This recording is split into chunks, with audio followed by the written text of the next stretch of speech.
How you doing, fellow music geeks? It's Baba Ganoush, and today we're going to be going over the necessity of using compressors within guitars, mixing guitars in your DAW, or just the various uses that the compressors can have when you're either recording guitars or you're mixing them.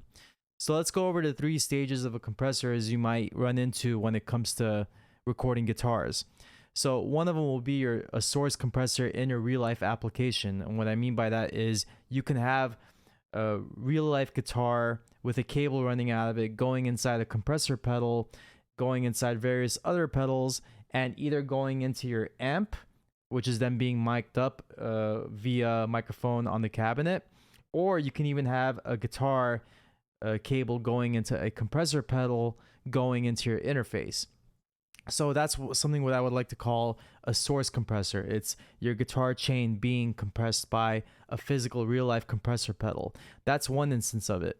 Another instance would be, let's just say if we were going to go into our guitar plugins here, some guitar plugins like the Neural DSP suite will have a built-in compressor pedal that is modeled like the real thing inside the plugin. And what this will do is it'll take your dry recorded guitar signals here and basically convert it into a digital version of a real life compressor pedal. That's another instance.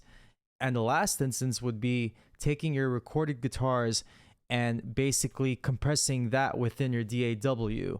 So basically it would kind of be like a post processing version of a compressor rather than doing it at the source or doing it at the recorded instance of it. So let's go over each instance and what that does. So first things first, I don't really have an example of using a real life compressor because I don't use real compressor pedals in real life in any of my applications. I usually did a raw guitar sound going into either an overdrive pedal or going straight into an amp, and then miking up the cabinet and then going into my DAW here. But because I'm mostly a plug-in player now, I don't really even use real amps anymore. We're going to kind of go over how digital versions of a compressor pedal affect my tone and what I do. So let's go ahead and take a listen to and seeing what the digital version of the Archetype Abasi's compressor is doing within my plugin here. So here, let's take a listen at some raw guitar tracks and seeing what's going on here.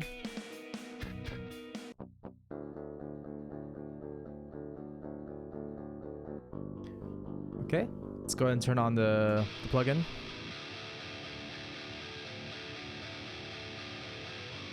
Okay, this is with the compressor engaged. This is without it.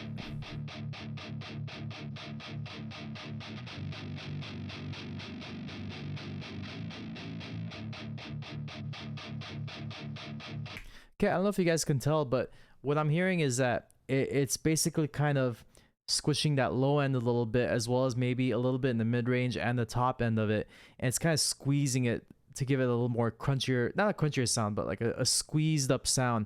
I think the reason why I engaged the compressor pedal is because it's taking my dry guitar signal and it's kind of giving it a more managed tone, meaning the low end, the mid-range, and the high end is not getting a little too out of control, as opposed to if the compressor was disengaged.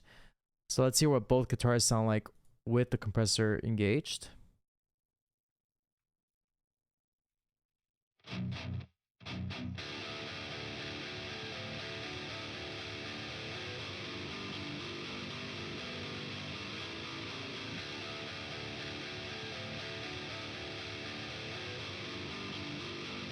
Okay, this is left and this is right. Let's hear what it sounds like when we turn that off. Yeah, more low end, more flubbiness. This is with the compressor's on. So that's a good example of what using a compressor would sound like in your actual dry signal of your guitar, as opposed to using it in a post-processing world, which is what I'm about to show you right now. So let's take a look at that. So right now, I currently have the two guitar tracks running with just the plugin and nothing else. No other post-processing rather than my mastering chain, which has some saturation, this is like a compressor right here. But this is more pertaining towards the final mix as opposed to the guitars. But let's kind of experiment with the guitars a little bit. Here they are again with just the just the compressors in the guitar plugin. So let's go ahead and group this. Okay. Now in the group, let's go ahead and add a compressor plugin.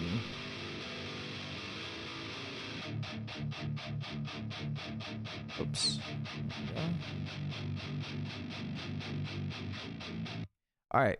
So what we're going to do now is, first things first, I want to go ahead and disable the makeup button here, because what that does is it adds a ton of dB into your compression, where it basically tries to match the source dB of whatever it is before you're feeding it into the compressor plugin.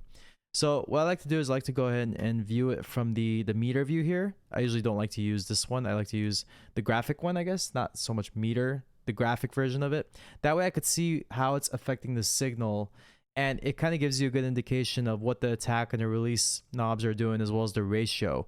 It kind of tells you how bad you're like squeezing the tone, in a sense. I hope that makes sense. Just kind of play around with it and see what happens when we have the compressor on and off, which is the default settings.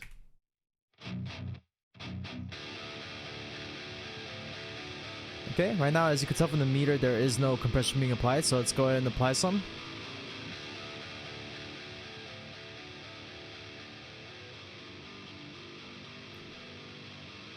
And already, without me even messing with the knobs, I can tell that the tone is getting a little more controlled, and what it's doing is it's taking both guitar signals and it's kind of squeezing the dynamics to a more manageable range. So yeah, compression is very useful if you're trying to mix two guitar channels into the whole scheme of things. It kind of controls all the dynamics a little bit, so nothing gets too out of control, if that makes sense. And at this point, you could kind of play around with the knobs a little bit and see what they do to even more manage those dynamics. And the beauty about putting it in a group, or you know, in other DAW sense, I guess you could call it a an aux channel, where you could send as many channels into one aux channel and have one plugin affect every single things or every single channel that you send into that aux channel. So it's kind of the same thing in Ableton. It's called grouping here. It's a group channel. So let's go ahead and play with it a little bit. Yeah, first things first, I want to kind of look at the chugs. There's a lot of chugging going on here. So let's see what the compressor is going to affect over there.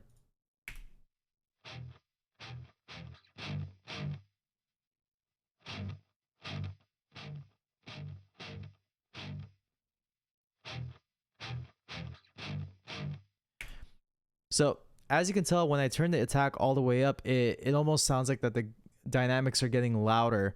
It's not in a sense getting louder. What's happening is the compressor is taking a really long time to kick in. So because those chugs are really fast, what's happening is that the compressor is not kicking in at the right time. So it almost sounds like how it is when the compressor is off. And only because the compressor is taking a really long time to kick into those guitar channels. So as you start to lower it, if you look at the metering right over here, you can tell that it's getting applied a lot faster. That's essentially what the attack knob does, is the shorter the time, the faster the effect will kick in. The compressor effect will kick in. So generally in guitars, you like to keep this really fast, but again, it's all up to taste. Me personally, I usually like it semi-fast, but I don't mind applying a little bit. And what the ratio knob is basically just how much squeeze is being applied to the dynamics. So if you guys want to go ahead and mess with the knobs on that, and let's see what happens to the signal. Yeah, with the ratio down, very little squeezing. And as you bump it up, you could see a lot more squeezing is happening to the signal there. If you want, you can experiment with the floor over here. And basically what this blue line is basically the floor of kind of the limit of how much squeezing is going to happen. Like you could basically blast the ratio infinite to 1. And what this blue line means is that it's not going to surpass this line. So in a less confusing way, do you see these little graphs right here?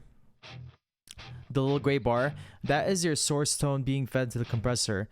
And what the blue line means is anything past that point is going to get squeezed. So if you look at the yellow lines on top, that should be a clear mirror of what the signal is above the blue line, and that's essentially what's being squeezed out of the signal. So obviously the more you lower it, the more compression you're going to get because you're squeezing more audio out into the compressor. Okay, so yeah, for this one, it just, again, it's always a taste thing with compressors. There's no wrong or right answer. It just depends on what you're trying to achieve. So in this case, you know, I like to like maybe cut out a little bit. I don't like to cut out too much dynamics in the guitar, but the reason why you want to compress as little or as much as you want is because you want to maintain the tone and you want to control it. You want to control the dynamics, so it's a lot easier to mix. Hence why, in my opinion, having compressors could be an important tool in mixing your song because it'll help you control the guitar tones, for lack of better word, a little easier. Where, you know, there's gonna be parts of a guitar playing where it's gonna be a lot louder than some. You know, be playing some part a little softer, such as if you're doing really fast tremolo picking, or other times we're gonna be strumming a chord really, really, really hard. So what the compressor does is it helps control those dynamics in a way where the signal is going to be a lot more even and cohesive, if that makes sense. So let's kind of play around with it in the context of a mix. In my original mix of this, I actually did not apply any compression into the guitars, just because I really liked the way it sounded without the dynamics being squeezed. And this is just back then. I think my mixing tastes have changed since whenever this was. This was June 10th of 2020, which was, you know, quite a while ago. That was about a year and a half ago, and I feel like my tastes have changed as a mixer. So, but let's go ahead and play around with it, and let's just see what sounds best to my ears. So first things first, we're going to turn the compressor off and mess around with it like that, and I'll go ahead and unsolo everything. So here we go.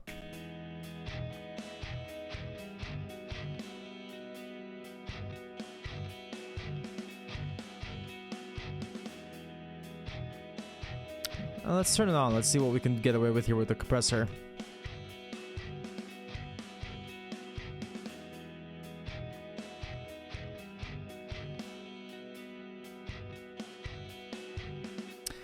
I almost forgot to talk about what the release knob here does. And what the release knob does is essentially once a compression has been applied and there is no more signal being fed into the compressor, it's the amount of time it'll take until the compressor slowly starts to let off of the signal. So again, this is much like the attack and the ratio knob. This is more of a taste thing rather than a set in stone number that you have to put in there. But yeah, if you take a look at the meters here, I'll kind of show you what it does.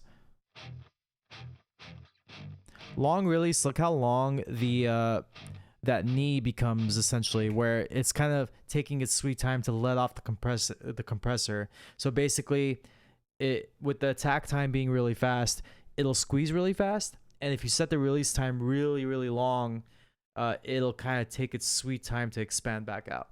So again, it's a taste thing. For me personally, I like to keep it kind of on the shorter side, but again, I look at the meters to see what it's doing, and sometimes I even like to have it cohesive with the rhythm of the song. So such as, like, you know, if I have for example,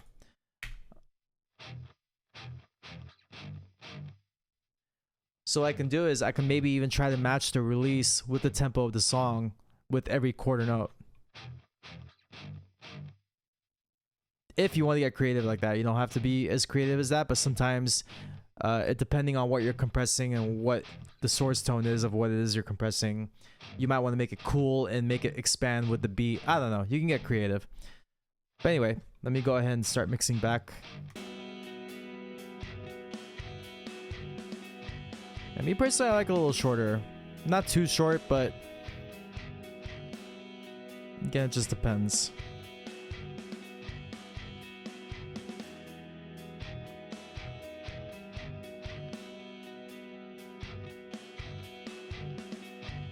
Let me turn the click off.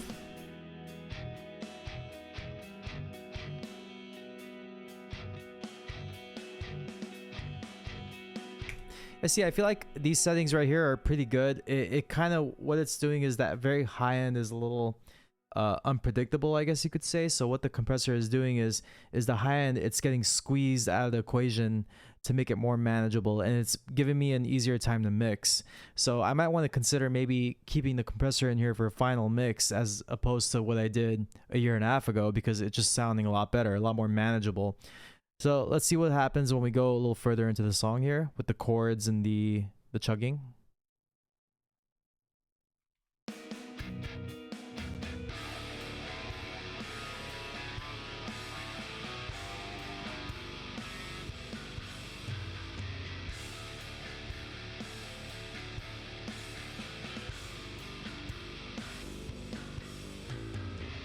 Oops, wrong button.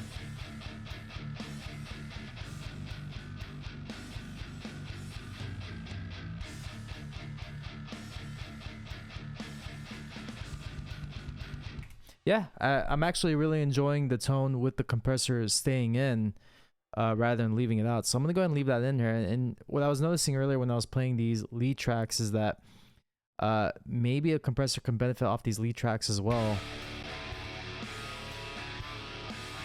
Because it's very much abrasive in the mix, and it's kind of sticking out a little too much to the point where it's kind of piercing my ear. So let's go ahead and apply a compressor to this too, which would be a really good example.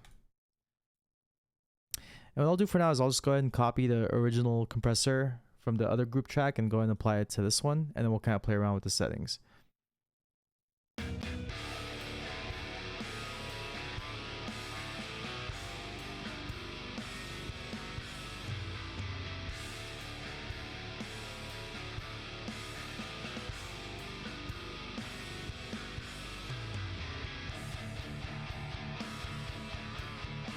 So at this point, there's no compression being applied because the source signal is not exceeding the blue line.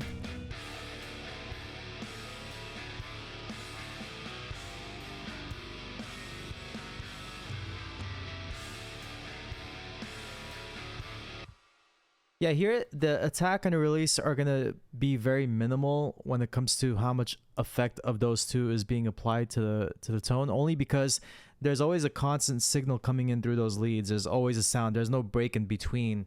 So you can still play around with it for taste, but in this case, I don't think it's going to be much, only because there's a constant source going on. It's only going to affect the very beginning and the very end of the solo or the track, whatever the track audio is going to be. So I'm not worrying about that too much. I'm just kind of playing around with the floor of where the compressor is being applied, as well as the ratio.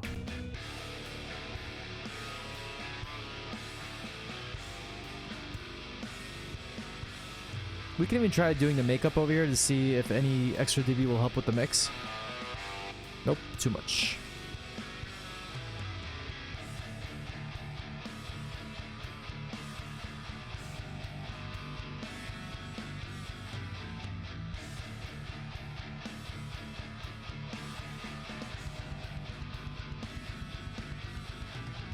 Guys, I'm gonna be honest with you. The peak, RMS, and the expand buttons, they kind of describe what they do on the left here when you hover it over in Ableton.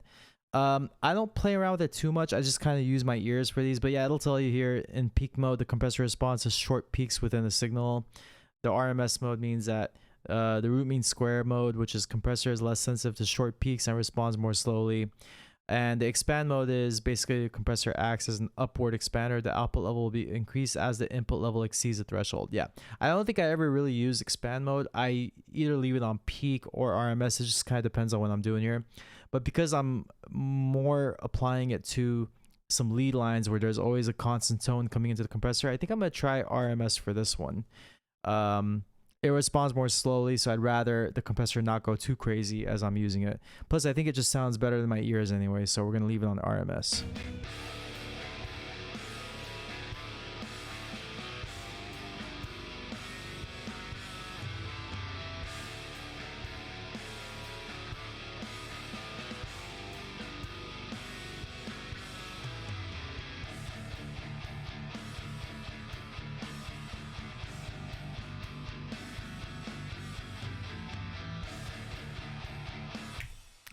And yeah,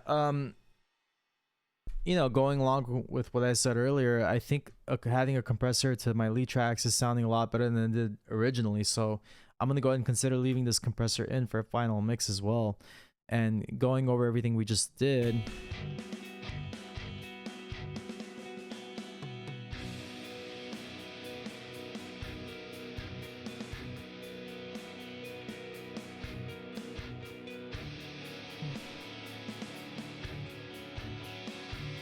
By the way, those open chords you're hearing in the background are right over here. And at the moment, you know, I don't need to show you guys adding a compressor to these two tracks in a group, what it'll do. I think I kind of basically showed you guys the importance of compressors in mixing, especially in metal guitars. Another thing I want to mention is sometimes, you know, you won't need a compressor if whatever you're recording in terms of a source tone already has a compressor on it. But again, it just depends. There's two types of compressors you gotta really worry about. It's your guitar signal chain, which will be, you know, your guitar chain going into a compressor. That's gonna have a certain effect on the source tone. And then there's a compressor when it comes to mixing in your DAW. So they're two very different things. I think they're very important. One of them is more for your source tone. One of them is more for mixing and mastering. So guys, I hope that helps you out. Thank you so much for checking out my video. Please go ahead and like and subscribe because I want to help you guys as much as possible when it comes to mixing or recording guitars or just having some good old fun. So thank you. Take care.